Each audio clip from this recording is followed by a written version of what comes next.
বন্ধুরা, এই মুহূর্তে সবথেকে বড় খবরটি বেরিয়ে আসছে এখন রাশিয়ার তরফ থেকে।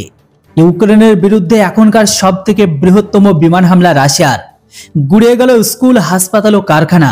হ্যাঁ বন্ধুরা, ফের একবার ইউক্রেনে ভয়াবহ আক্রমণ শানালো রাশিয়া। 150-ও বেশি মিসাইল ও ড্রোন আসতে পড়ল সে দেশের খার্কিভ থেকে লিভিভের মতো বহু শহরে। বাদ যায়নি হাসপাতাল থেকে স্কুলও, এমনটাই দাবি ইউক্রেনের বায়ুসেনার। জানা গেছে শুক্রবার সকাল থেকে ইউক্রেন আকাশে উড়ে আসে রুশ বিমান। চলতেই থাকে লাগাতার আক্রমণ। সব মিলিয়ে 158টি মিসাইল ও ড্রোনকে ছোড়া হয়। এর মধ্যে 27টি ড্রোন ও 87টি ক্রুজ মিসাইল গুলি করে নামিয়েছে ইউক্রেন। টেলিগ্রামে সে দেশের সেনাপ্রধান এমনটাইতো দাবি করেছে।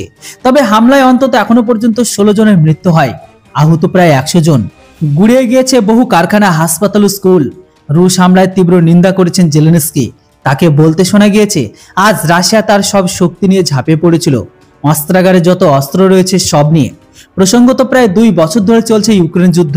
প্রথমে ভাবা হয়েছিল রাশিয়া দ্রুত দখল করে নেবে কিয়েভ, কিন্তু সময় যত এগিয়েছে ততই প্রতিরোধ মজবুত করেছে জেলেনস্কি সেনা। পাল্টা মারও দিয়েছে তারা, কিন্তু তাতে মরে হয়ে আক্রমণ চালাচ্ছে রাশিয়া। এই পরিস্থিতিতে ইউক্রেনের বিরুদ্ধে তাদের সবচেয়ে বড় বিমান হামলা চালালো এবার মস্কো।